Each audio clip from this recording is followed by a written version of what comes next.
Night and day.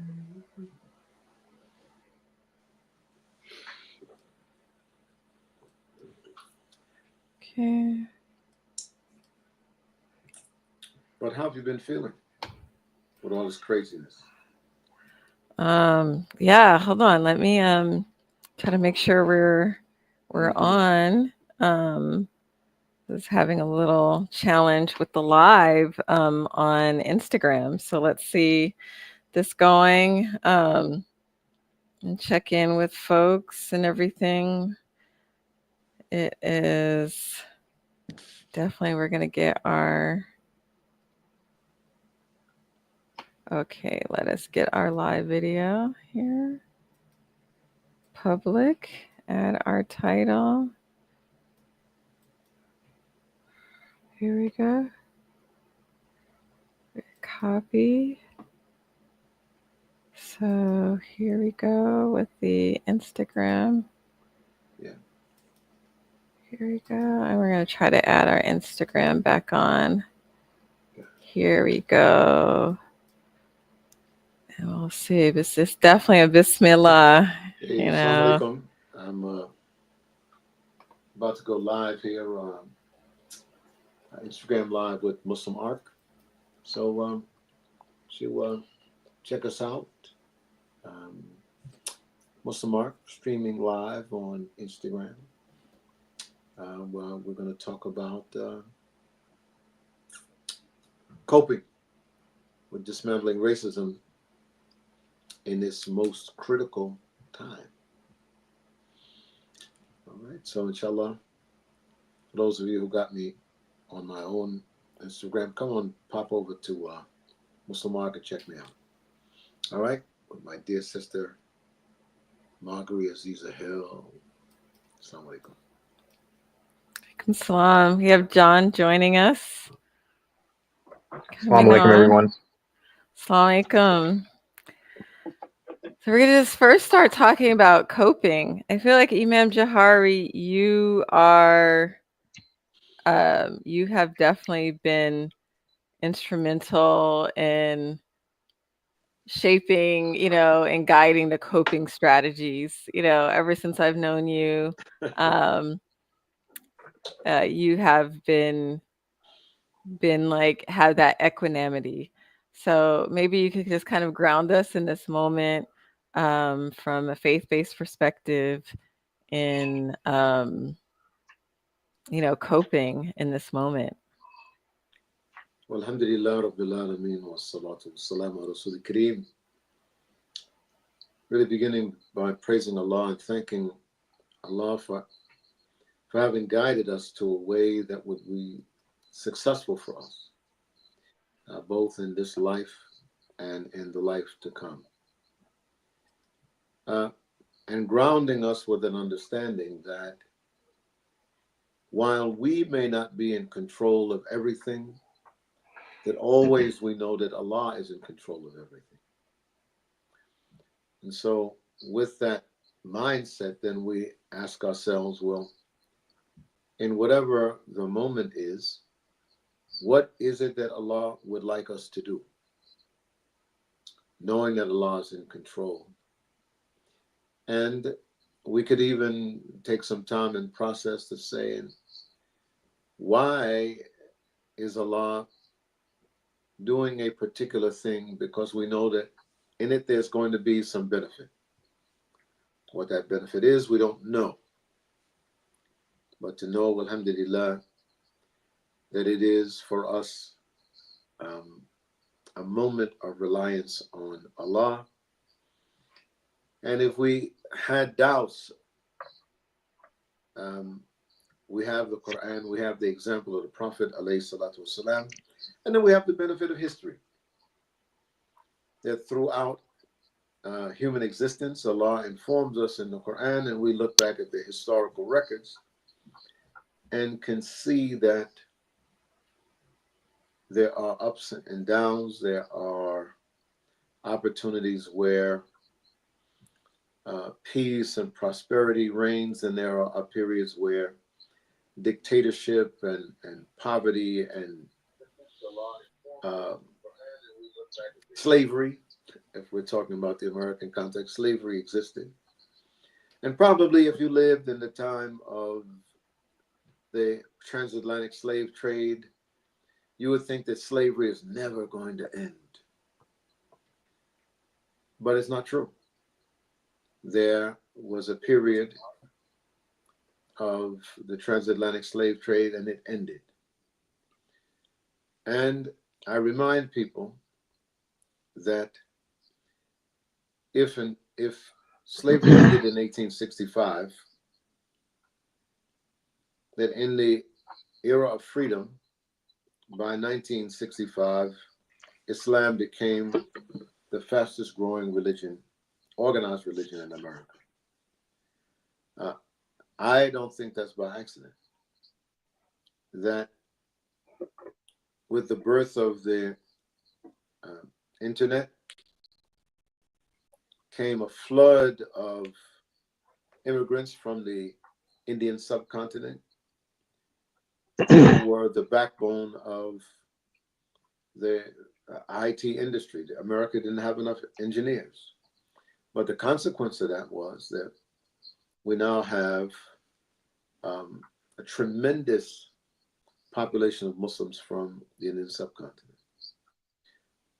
So I would concede, if we look at the moral arc, that it is, as Dr. King famously quoted, another theologian, that the arc of the universe, its moral arc, the moral arc of the universe is long, but it bends towards justice. That Allah subhanahu wa ta'ala has informed us, alhamdulillah, that victory is always with the people who believe. Whether they succumb or whether they survive, either way, they will be the successful. So for me, it's just a question of what does Allah want us to do in this moment? Obviously, not to have despair. If your hopes were in the Democratic Party or the Republican Party or the Green Rainbow Party, then you have to know now that your hope should be in Allah. And that, alhamdulillah, Allah is the best disposer of your affairs. And to really be reliant, to rely on what we have.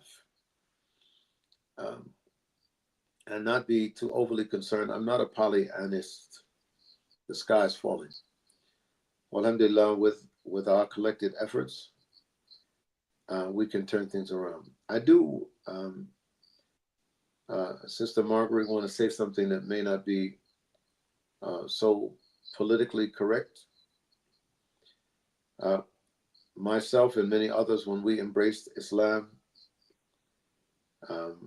and you can see how gray my beard is. I didn't have a beard when I embraced Islam. We believed then, as I believe now, the only thing that can really save the world is to embrace the values and the principles that you find in Islam. Now, we used to say it. I remember I was impacted by people in the Islamic Party back then. They would say the only thing that can save us is Islam. People have to embrace Islam. They meant it in a very literal sense. In other words, 5 prayers a day, fasting in the month of Ramadan, and so on. But on a larger level, those of us who do those things have to bring the rest of the world back to its moral foundation. And that is that there is right and wrong, there is truth and there is falsehood, that Allah exists and that Allah is in control, that we should be aligning. I famously remember Abraham Lincoln talking about at the Battle of Gettysburg, saying, I don't pray today that God is on our side. I pray that we are on God's side. And if we are, then we are successful. And so just to open us up, I think that the work of MuslimARC and those who work battling Islamophobia, in specific, but battling racism in general. This is a moment for us. This is a moment for us to really step up our game, to take the fight to the enemy. And Allah says that He found your enemies and He joined your hearts and made you brothers. This is our opportunity now to use the tools of a MuslimARC, its analysis, its training, its engagement, its research, its models and its advocacy work to begin to bring America and the world back to its proper compass. And so I think that the work of MuslimARC is more critical than ever. W.E.B. Du Bois famously said that the problem of the 20th century, now 21st century, is the problem of the color line. It still is. And then the khutbah wada of the Prophet ﷺ, he identified that the things we had to look out for was not the big shirk. Shaitan has given up all hope in deceiving you, and the big things, beware of him in the little things. And then the Prophet ﷺ described sexism, racism, and class exploitation. And so we are grappling with the reality of that now, in the guise of this rise of populism and racism that is actually spreading around the world. But alhamdulillah, with the help of Allah and the guidance of His Messenger sallallahu alaihi wasallam, we are confidently up to the task. So with that, Sister Margaret, I'll turn it back to you.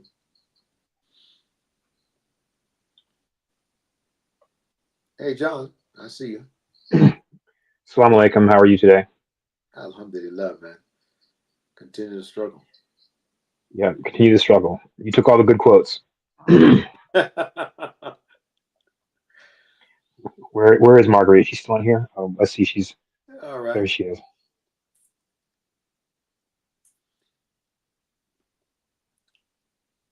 Oh. Okay. There you go. Sorry, I'm just adjusting my camera a little bit. So the Margaret, I can't hear you. Voice to the voiceless, and you're one of the voiceless right now. Oh yeah, that would actually help to unmute myself. Sometimes I have to mute myself because I can get very excited and interject, right? And like I do the kind of like our cultural heritage of speaking back, right? Like amen. I'm good with it. Alhamdulillah. So but I'm really excited to bring we just lost John. So I hope when he comes back he can share some of his analysis, right? We have a lot of work to do. There is some soul searching that we have to do as anti-racists. So we're going to bring John back to the stage. And so, I really am honored to work alongside John, both at MuslimARC, but also at Fresh Pulp. But we're really centering this evening the kind of work at MuslimARC. Like this time is of the essence, right? Like what is this critical moment? We have 50 something days. I think we have like 52 days before the end of the year and 72 days, right, before the inauguration. And then we know that there are some policies coming. The big bad, we talk about Project 2025. It is a 900-page plan, which there's probably things that are going to go a lot deeper. We know from 2016 and 2017 what were things that were rolled out, the executive orders. We know that there's already starting to become the spike of hate crimes targeting individuals.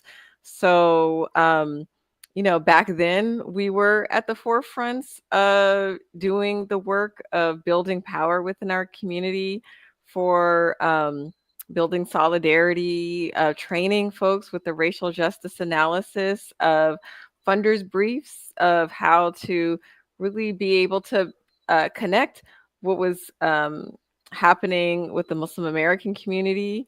And we were part of the kind of broad-based coalitions that did develop out of that moment that led to a number of progressive wins, even wins that we're seeing now on down ticket, where we're seeing like with the elections of Muslim representatives, but also just the type of deep engagement around Palestine, around criminal justice reform, around mutual aid during the pandemic.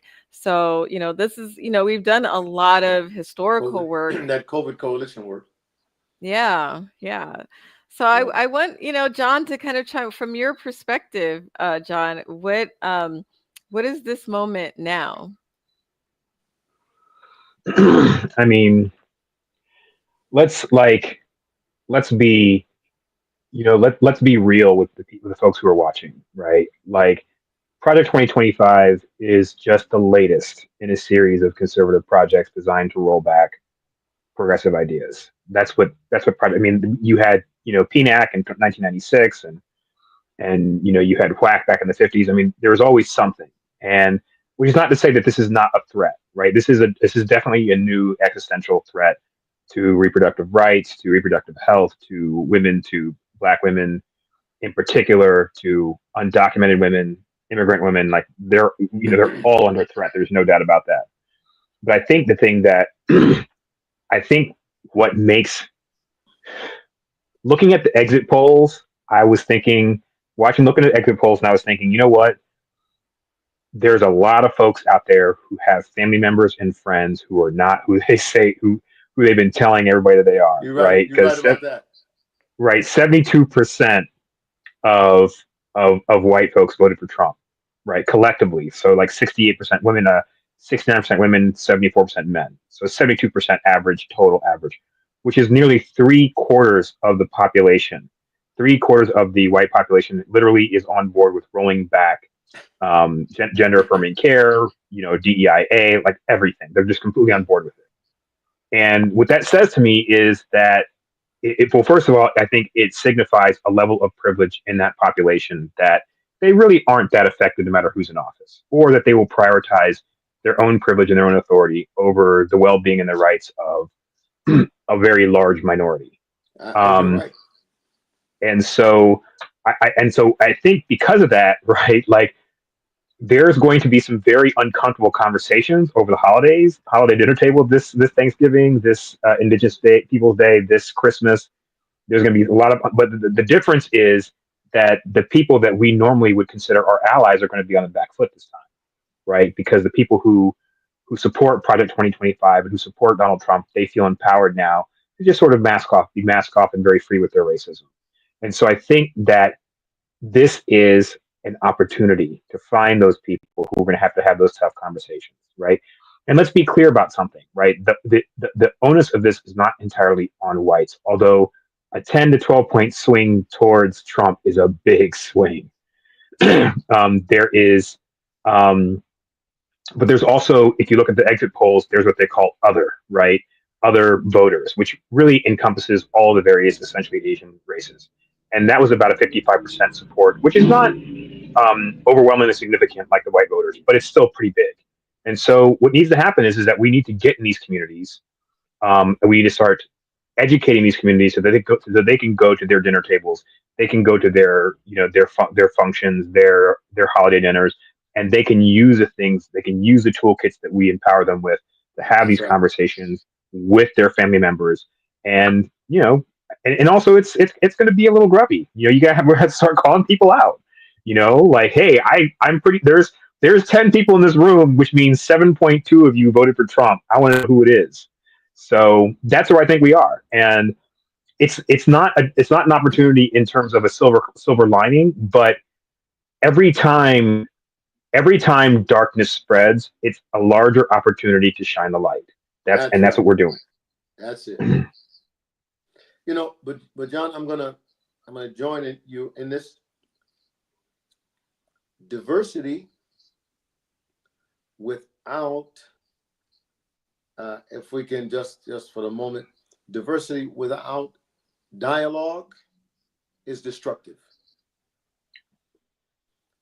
In the diversity, if people who are living in a diverse, multicultural environment do not have a dialogue with one another around what our core values and principles are, then the fear factor comes in, saying that these people are other than me, and I'm afraid that whatever I have, they're going to take from me in the way that the system has traditionally taken advantage of those who are weak.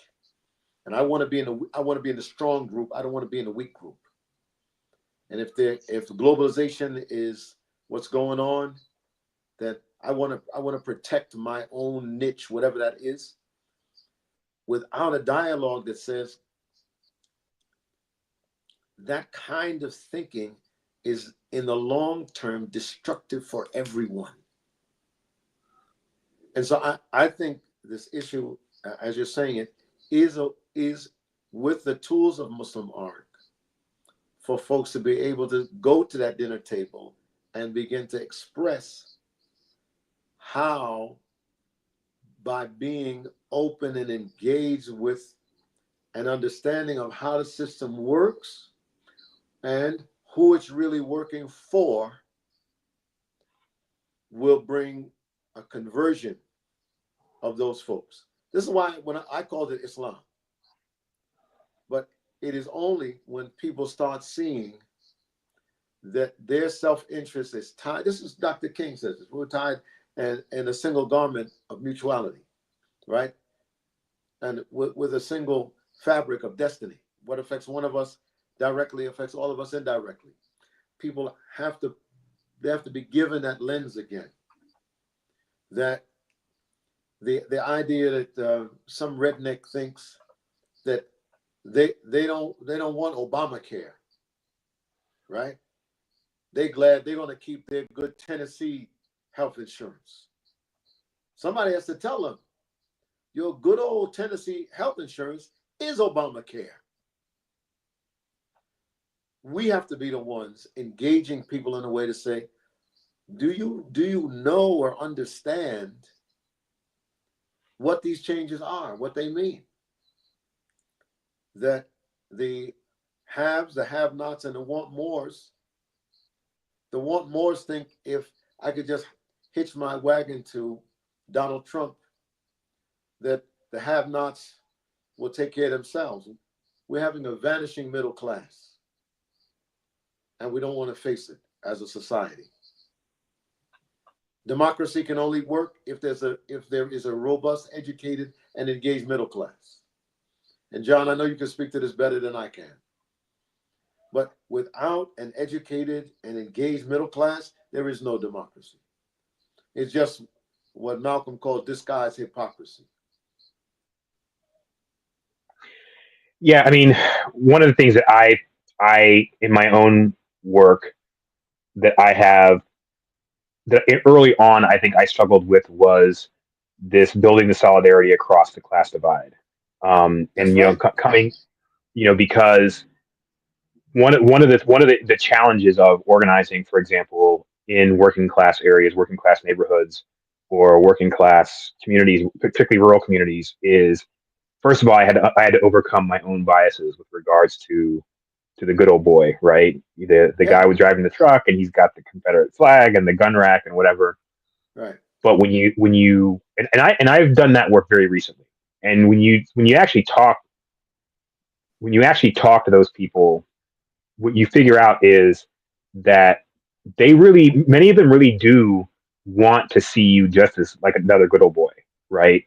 It's that they feel that it's being thrust upon them. And I'm not trying to be apologist about it. But from the other perspective also, there very frequently some of these people will vote against their own interests if it means that their tax. All the time. Yes, if it means that All the time. their tax dollars aren't going to go towards specific programs, they are not going to vote in favor. Even if they benefit from it, they're like, why would I? You know, and then what happens is the government convinces them that any program that is subsidized by the government is an overreach of the government, and the government's telling them this, so they're like, yeah, I don't really want the government involved in like stuff that I need.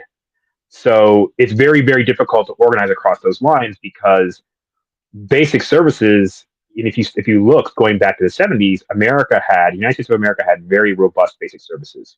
We had free in-state college tuition.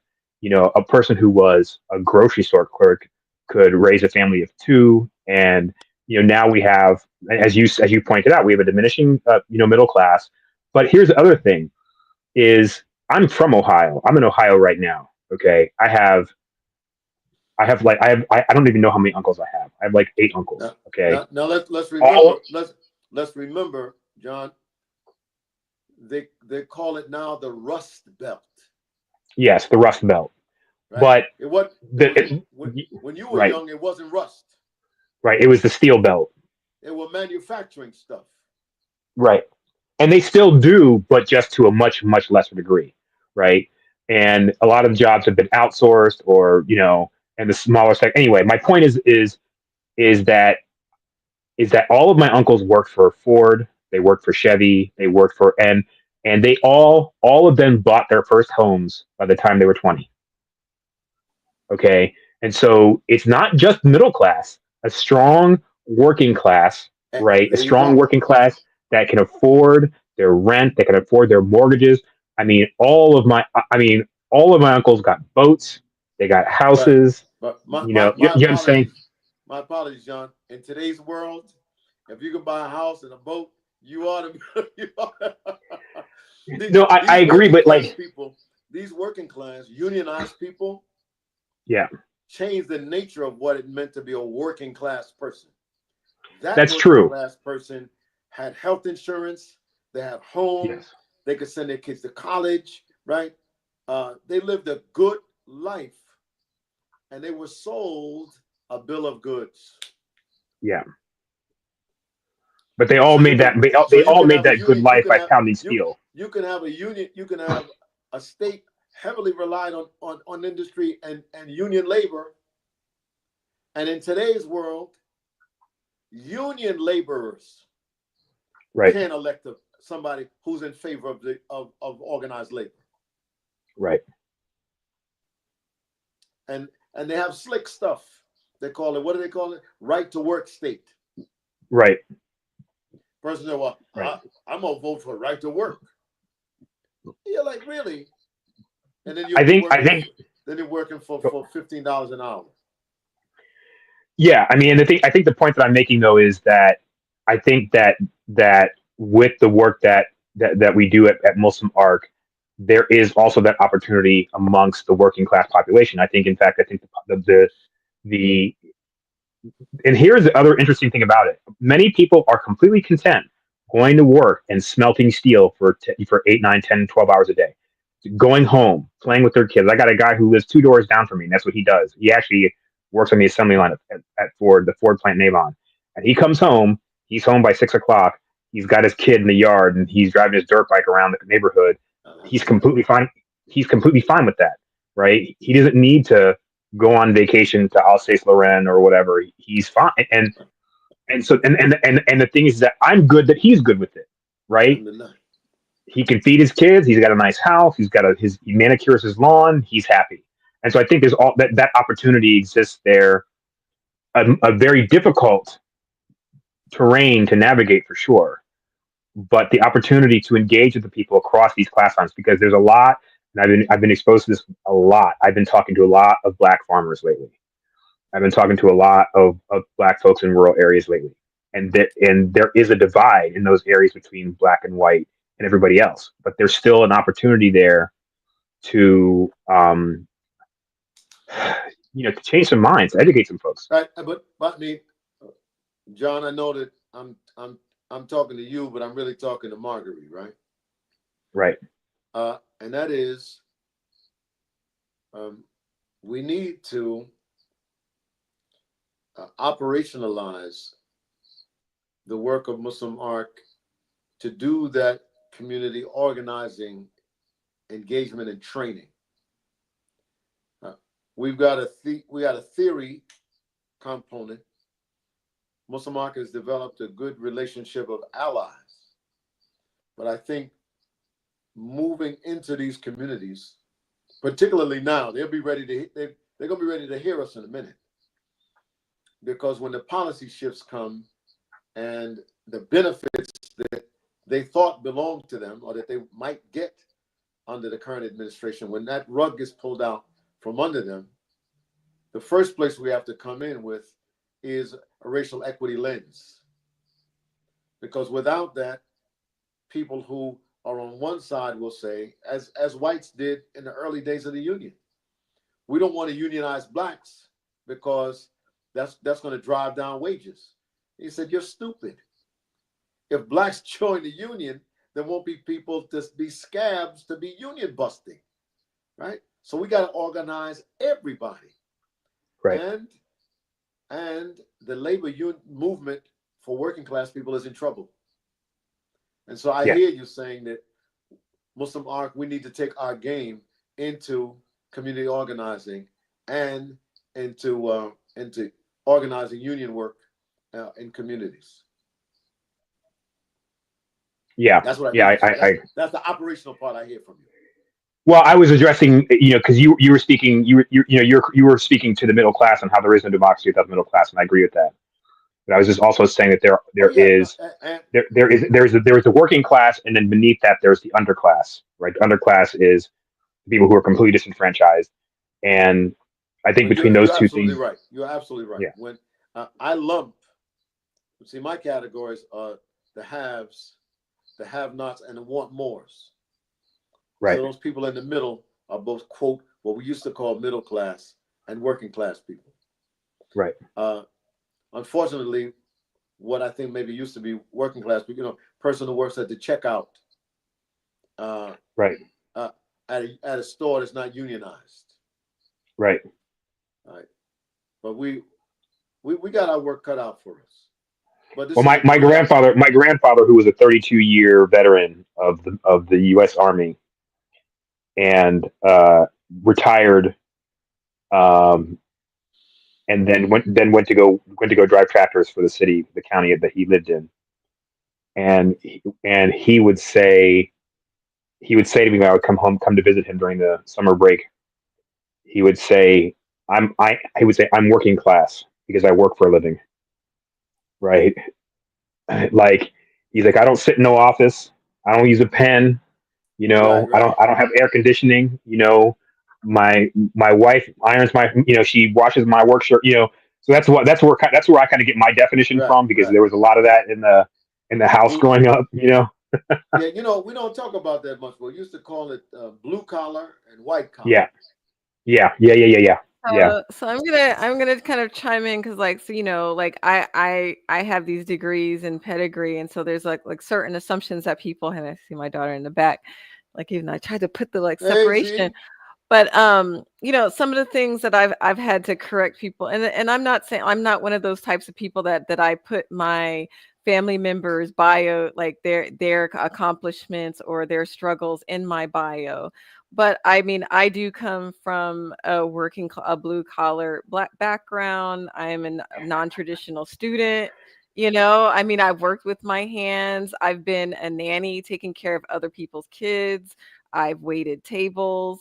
That's how I put myself through school. So it's like being the first in my family to go to college has been both eye-opening, but it's also a thing that for especially from that generation, like the boomers who were able to make a living without having to go to college, right? Like, my mother was an assembler. Like, she went from being a shoe shine girl to sewing, to being like soldering, and to being a technician over those years, with the defense industry, working for Varian when she moved out to California. So within that background, like, I was identified like as one of those gifted and talented, that I was supposed to make something of myself. That was like the main mandate that I had growing up, and became that first person to go to college. So they all think, like, I should be rich, but I chose to be in the nonprofit world, which is like the exact opposite. So in many ways, like, that kind of understanding the working class, like the folks, even the underclass. And the one caveat, like the thing that I often think about, right? Is like my father was a veteran, and the way that and I spent a lot of many years without him in my life, but the way that we were reconnected was that one day my cousins, this is like my paternal cousins, saw a veteran, a homeless veteran on TV who was just like really smart, and they were like, "That's Uncle Jerome." That was my dad. And that brought him into a home and to live with my cousins. And then I was able to be reconnected with my father. So I went back to Jacksonville, Florida to meet my father, to learn more about his life. Because, like, from being in that Imperial War in Vietnam had deeply, profoundly impacted him with PTSD. So, when we're thinking about all of these moments and coming through, like, why do I do the work that I do, is knowing that in a place like California, right, it's so impossible, it's very difficult for people to live, to make a living. The cost of living, whether it's the rent is too high, the growing unhoused, and the majority of unhoused people in California are Black men. So, homelessness is a racial justice issue.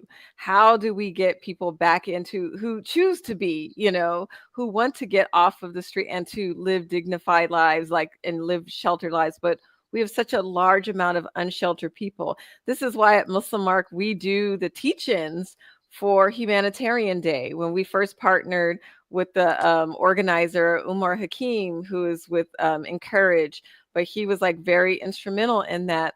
But like I had to actually talk about, like, that stuff was buried, and this is probably the first time I've actually talked about it publicly, about both my father's experience of being unhoused, but also my own being unhoused, both in the US, but also when I was stuck abroad. And one of the few people that saw me as a promising person to invest in, when I was in graduate school and had no place to go, Imam Jahari, you in your community actually gave me zakat when I was a Wayfair stranded graduate student without any means.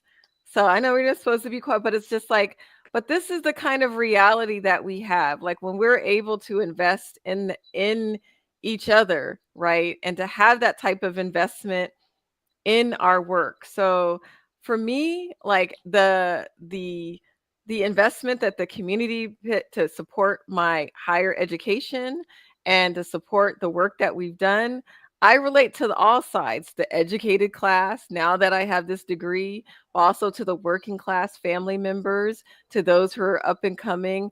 I grew up in a multiracial household where we had working class white folks, and so I got to hear how they think about race, even if they could be friendly and still vote for who they're going to vote for, right? So we do have these conversations. So sometimes when I talk with other Muslims, like, they think that I know not too much about white folks, but for many generations, right, like, our family has had those types of interactions, whether they're our family too, there's like crossing of the lines, whether they were wet nurses or partners, co-workers, or being like my great grandfather, who was driven off of his land, right, because of his conflict with white men. And so, like, how does white supremacy show up in our households, how we interact with each other within our neighborhoods? So we have this historical legacy, but we also have like our current legacy. So as somebody that's been directly impacted by racial inequities, like, I have no shame in talking about my own struggle, my family's struggle, because I think in sometimes within spaces, right, people want to, um, they want to look down upon certain types of folks, right? And then, but yet they're valorizing somebody like Malcolm X. And, and it's like, well, a lot of us, whether we had stable families and then our families were impacted by systemic racism that led to the breakup of our families, and that we had to reinvent ourselves. That stuff is so important. Our personal stories are so, to know like where we come from, why we do what we do. So like the discussion around class and race is something that's very important to me, because of the people that I love, the people in my own family, the people that I care for, my family, my friends, and everybody, like they're impacted, whether they're coming from the working class, the educated middle class. That's the majority of people that, most of the people I know are like from the working class. And being, in my position as executive director of MuslimARC, it's like working with college educated folks, working with doctors, working with people. It's like, it's very, very important that we think about class solidarity, right? That we recognize that there are people in our own midst, right? In our own faith community, but also our own skin folk that are following the elitism, right? Even if they're part of the Democratic Party, because that has been the problem, right? Let me jump in for a minute. I want to say two things. Right, first is MuslimARC is really built and shaped by your thought process and your experience, such that we can go into communities and do training. We can go into companies, not just with your personal experience, but with an academic lens to look at how to dismantle these structures of systemic racism that show up in the workplace, that show up in community organizations or mosques or schools. And so you bring through the training and the advocacy, the research in MuslimARC, that lens. And I thank you for being forthcoming about your own story. The other part is I need to tell people that in order for us to continue to do this work, we need money. And the easiest way for that to happen is for us to join hands and say, I can donate $25 a month, tax deductible, to allow MuslimARC to continue to do this engagement. Because lastly, I can say people who have knowledge, John called it a toolkit. When you engage communities, a school, a workplace, with a toolkit that allows them to then begin to demystify this monster called racism, then we can begin to make a difference. John, you talked about that relationship where the guy who's driving a pickup truck, he's got a gun rack behind him. If you have a toolkit that allows you to understand where his head has come from and how he has formed in that context his perceptions of the world, then you can begin to make an inroad without you having to have been a redneck, right? And some training on how to approach those people in a way that they see you as human. They see you as something, oh, you're a college educated person, you're not like me, right? That this isn't, people are not born with that skill. People need to be trained on how to engage the dismantling of racism so that we can begin to create a new kind of society. We thought that it would happen by osmosis. Obama would become president and we'd move into a new era called the post-racial era. Didn't happen. That work continues and MuslimARC continues to do that work. So I'm inviting people, so I don't get the MuslimARC.org. Yes? Yeah. It's MuslimARC. So yeah, I'm being funny. Go to MuslimARC.org, click on a button, and donate now. And I'm inviting you, $25 a month. You won't miss it. But if we don't come up with the money to fund our own education and engagement, There it is, scrolling across the bottom. There's lots of folks out there right now who are talking about ending their strike, their boycott of Starbucks.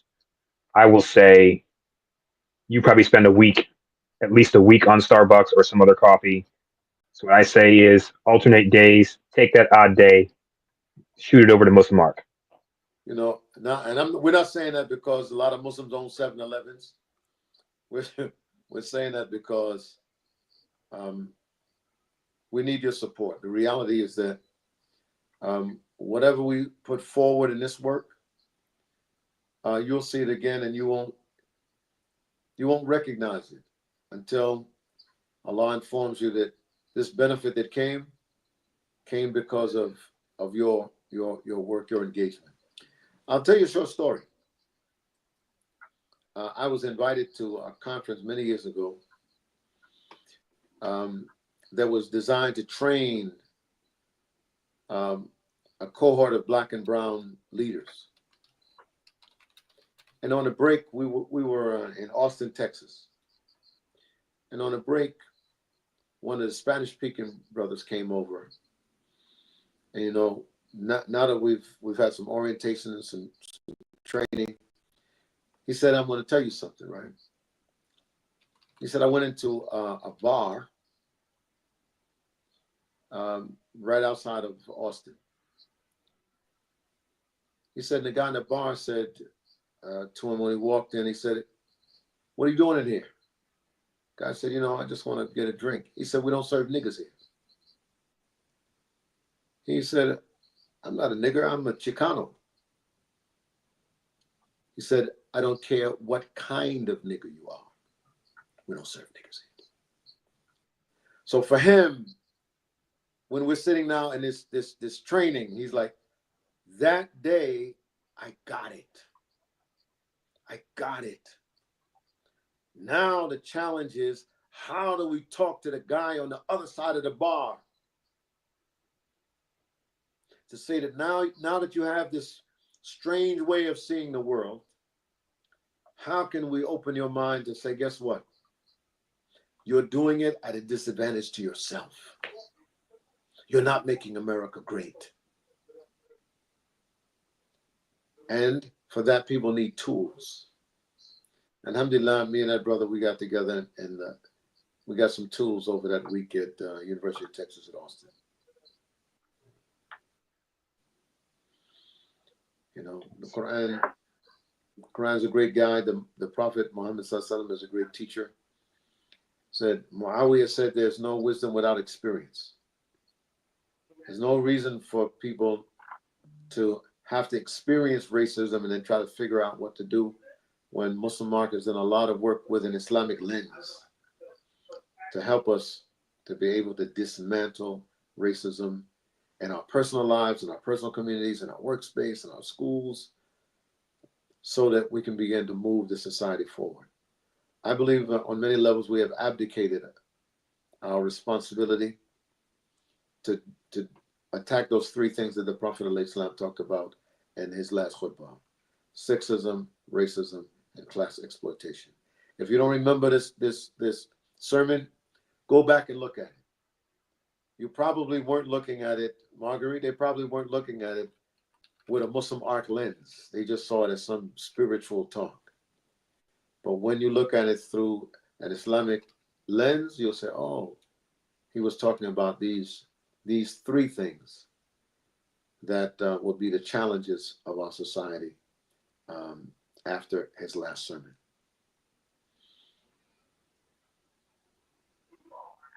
Yeah, I want to bring on Yambwe to drop some. Yambwe, assalamu alaikum. What's up, brother? Walaikum salam. Walaikum salam, everybody. Hey, sorry I couldn't be on earlier. I've been listening to you guys since about 7:10. So it is definitely encouraging hearing you guys. Sorry if there's any background noise. Yambwe, I'm gonna stop you, man. Right? Yeah. Because people might think, and so I want to make it clear. Yambwe serves on the board of MuslimARC. Yep. And is a very, very deep brother committed to justice.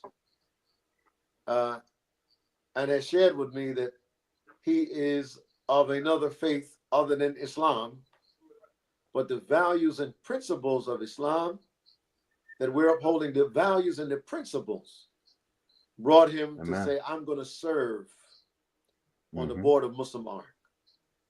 Amen. Again, slavery didn't end because black people got tired of working for free. Not at all. It Mhm. ended because people whose values and principles aligned with the benefit of what ending the system of slavery would produce. And I know John was saying some of them didn't care about freedom at all, Well, but they Imam, knew that I would this, challenge but you they knew that the actually. system of slavery was bad for Hmm. business. So, Yahweh, I'm glad you're on board with us, and I Yes, want to indeed. make Thank that you. clear because you got that big beard. Everybody think you're Muslim,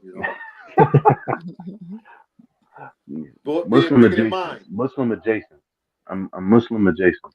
No, I embrace it all around. I yes, think sir. that if we attack this monstrous gift that we've been given, um, that of all days, the irony is not lost on me that Come on, this new era will start on Dr. King's birthday. that's right. The It's not lost on me. the inauguration day is King's birthday. Yes, Powerful. indeed. And so it's not lost on me the work that is ahead of us that we must do to unite ourselves so that this never, ever, ever happens again. There's too much talent in our communities. There's too much ability that is left on the table because we are relying on those who don't care about us to instruct us, to guide us, and to lead us into the future. It's incumbent upon us to lead ourselves and to lead our children into this future if if we are deciding that we must remain relevant. So, Yahweh, I I hear you Yes, saying that should we fail to, we will become irrelevant. should we fail, we will still remain a part of the country, but literally apart from Mm. the possible successes. You said that slavery died. No, slavery just got encoded into the 13th Amendment. So, By the way, Yahweh, I'm going to stop you there because slavery and involuntary servitude have been abolished except for the imprisonment, punishment of crimes. exactly, supposed crimes, because Oh, yeah, the well, it doesn't mean you're person, guilty, but it's a, right, because the person who is going to take office is a convicted uh, felon, I know that's 34 right. counts. So it's about so many different things. This was a referendum, but not the way that they think. This was a wake up call, but not the one that they think. Come on. This is one, this is a clarion call for all of us to rise up and serve. We do not necessarily have to serve in silence. We That's do right. not have to serve out loud, That's but right. we have to serve. It's incumbent upon all of us to serve and make our points known throughout our communities and for each other. This blessing called the internet allows us to go around the world and reach countless numbers. We have seen many people be oppressed and disenfranchised in this last year. And our answer was 17 million people decided to abstain from voting. Mm. The Democratic Party's answer was they're going to pander to memes in some ways Come on. and not address those who truly need to be served. We allowed buffoons to usurp our role as the voice of the working class. Now, John and I have had multiple discussions about this party, Come on. and we agree to disagree on some things. But what we will agree on is that the party that's about to take office, I think, John, Come correct on. me if I'm wrong, I think that they are taking office on complete false narrative, completely false. They accuse the Well, Democratic Party of pandering. However, they're the ones actually doing it. They're now in office and they are going to be catering to those who, you know, really could care less about the but but have-nots, as but you said. but I'm gonna join in because you just said it's anarchist, right? And No, who care Marguerite, not. Hmm. Marguerite, you might be on the sidelines here, but I can tell you this, right? That there's some people in the Trump camp. They're not Republicans. They're not Republicans. They Right. want to get rid of the government itself. True. So, right, and their first line is to get rid of liberal Democrats. Their next line is to get rid of the government itself. So Hmm. you would use that A word, anarchist, right? But there's that radical wing doesn't care anything about the Constitution or the rule of law, and they're going and that makes them, by the way, not only enemies of truth, but enemies of the government itself. This is a very serious problem, but it does have one advantage, and this might sound crazy, but because of it, John, I'm looking at you, John. Black people are not the first target of these folks. On January Yes. 6th, they wanted to string up Nancy Pelosi. They'll deal with us later, blacks and Hispanics and Asians. Their first line of defense is other white people that they think are traitors. So there is the continuing civil war that's happening in America. Right. Just right in front of us. Yeah, young boy, I'm feeling you, bro. It's This happening is all in John, plain anarchist where a sight. lot of yeah, people don't John, I believe it. want you to weigh in on like the libertarianism versus anarchism because it's like very different things, right? Like as somebody that Yeah. has a So little like, social That's democratic why I told you. anarchism. That's why I called John out. I I mean, I called so know him like, that out. so because like me and Margaret came up with this thing last year called, and we're gonna run with this. It's called the Axis of Blackness, right? Because I mean, I would say I am, for all intents and purposes, a Black Islamic anarchist. And the way that I differentiate that from libertarianism is they're both philosophies of no government, but from opposite ends of the spectrum, right? Anarchism is about communal living. It's about voluntarily taking care of the people in your community and making sure that nobody starves, everybody has work, everybody has food. Whereas libertarianism is no government, and which is where we're libertarian is kind of like fascism light. It's like where you get rid of the government and basically it's every man for himself. And Right. so we Yeah, are we are I think that's where they're going. yes. I mean the thing is about fascism is that people aren't wrong. We're headed that way. Where people have gotten it wrong is we were headed that way anyway. We were just headed it more slowly. Well, I mean, And if we're the headed towards precursor, fascism, they put the perfect person in. He looks just like Mussolini, just with hair. Yeah. the precursor to fascism historically has always been liberalism and neoliberalism. So and the issue is that liberalism in this country was supposed to evolve into something a little bit more like social democracy, and it didn't. What happened is it stagnated and it started breeding discontent, and then what happened was the performances of liberalism, right? Like not DEIA, but the performance of DEIA, those things created divisiveness, and they created backlash without any of the people who were supposed to benefit from it actually getting benefit. And so you have all these people out there who believe that they're being disenfranchised by Black and brown folks, and they're not, right? And so what we need to do now is, and I'm going to say this because we're coming up on an hour. I'm going to say, as a treasurer of MuslimARC, we are closing out a whirlwind year. You know, we had our 10-year symposium.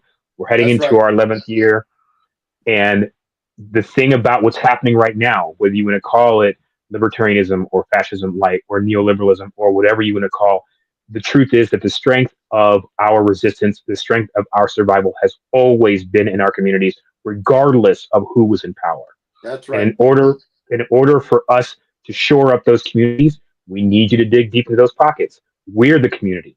We're the people who are going to come to your communities. We're the people who are going to show you how to cross, how to take each other's hands and to say, I'm Black, I'm Chinese, I'm Asian, I'm Arab, I'm Pakistani, I'm South Asian. We're all here. We're not going anywhere, but we will teach you. You will learn if you want to sit down and have a talk with us. But we And by the way, need. John, before you go, and Sure. those resources, many of them are online at MuslimARC.org. Yes. So you don't necessarily need to start that journey by organizing a workshop. You can start by going to the by reading. website, free, and then donate as you Yes, learn free and then any of donate. those materials. Yes, we say Go free ahead, because John. the donation is voluntary, but we want you to donate. That's right. Can I just say one thing before I Sure. have to go off camera? Hey, young boy, All what I'm you saying like, is, man? hey, I had to step outside. I got to go get my son Axis of some Blackness. There we go. hey, you know, hey, look. Oh, hold on. So let's see. I'm trying to get one good light. But let me just say this: you don't have to be of the faith to have faith Come and on. give towards the faith, Come on. to encourage the faith, uplift the faith, and infuse the faith. Give from your heart, give from your soul. Your ancestors will thank you for it. Those who come after you are gone, will remember you for it and benefit from it. Or give as if your community depends on it, because it does. All right. Assalamu alaikum, brothers and Walaikum sisters. salam, young boy. Assalamu alaikum. Mhm. Take care. Peace. Take care. You too. All right. So, Marguerite, I look like you might get the last word here. I have the last word. So, taking all of these diverse perspectives and experiences of the range, right, that we have of representing the diversity of Blackness. That's what we have like at MuslimARC's leadership. We are a multiracial, multi-faith organization, and we'll be bringing on many other leaders and partners as part of our Unite campaign. Our focus right now in this moment is really to dig deep and reflect on getting to the kind of core work that we need to do as anti-racist, that transformational organizing of putting our beliefs into practice. Unite, we needed an acronym that we could remember, right? It's like understand racial justice. We need to understand the racial capitalism and how that's operating globally. And these global systems are impacting us from the Rust Belt to Bangladesh to Gaza to the Congo. That's And right. so we need to understand racial justice. We need to nurture resilience. So this is the one thing. So when I shared the story of my father and my family, and like many of our families come from resistance, come from the people of the earth, right? And tapping into our faith traditions and cultural heritage to build the resolve that we need, that we'll need for this next 4 years, 10 years. There's going to be a lot of implications for what's going to come down from the Supreme Court and the court rulings. So we need to develop our own personal resolve for this work. We have to be the hope, inspire change. So that's the I. We need to inspire the change by looking at our current leaders. There are people that are in the field now that are doing the work, organizers. So we're going to have programming spotlighting across wherever I go. Like I'm going to sit down, I'm going to have some videos and interview organizers, activists, advocates, people who are doing grassroots work and mutual aid and looking at solutions. We're going to look to them to help us be and stay inspired, and also have historical leaders look to our own history. MuslimARC is going to stay with our core mission with the T is train leaders. That's what we do. We are in the business of supporting leaders with that shared analysis. We're going to strengthen them and build their capacity with practical frameworks. We're not trying to have that elitist language that doesn't make sense to the regular folks. We're going to make sure that our frameworks make sense, where we can understand how race is used against all of us, right? And then finally, empower our communities, John. This is what you're talking about. Your mutual aid work and many of the projects that you work on are really essential. So we're going to think about how we can strengthen our multi-faith and multiracial movement through the framework change, through cultural responsive conflict resolution, because we got a lot of repair to do after this election cycle did a lot of harm. And that's what we're going to be doing, right? We're going to go through like the healing, the reconciliation. We're going to look at this type of work of holding each other accountable within an abolitionist framework. And we're going to still build our network, and we're going to reach out with lots of love and care. So our Unite campaign, you're going to see a lot of this work throughout, focusing on these themes, because that's what's going to kind of build our work as anti-racist, as healers in a divisive, politicized country. But it's not one where we're going to be apologetic or make excuses. We know who's winning off of this, and we know we have a target, we have a target, and we're going to aim for that, of moving that target and building people power. So, I'm just really, really honored to be here. Really, despite the latest challenge, this year has been very tough for all of us, but we're here to make the days count. We are here to make this time to prepare, to learn, and to provide those tools, but we need your help. So please join us. Go to muslimarc.org/donate and give what you can. And then when you give, and then we're going to come back and we're going to ask you again, and keep giving, right? Become a sustaining donor, right. and join us in this conversation and this work. We're going to put our faith into action and move forward to address this. This is an opportunity where all masks are off. And this is where we know we got to dig in deep. Alhamdulillah. So we are at the hour. Are you ready to close out? Is that my job? So one of the things that I'm really reminded is, like, when I said time is of the essence, see, we have the Surat al-Asr, so by the token of time, barely humanity is lost, except for those who have faith and urge each other to good deeds and perseverance. And we will persevere. So thank you all for being here with us. There's going to be a lot more and a lot more resources. Stay connected. Assalamu alaikum. Assalamu alaikum.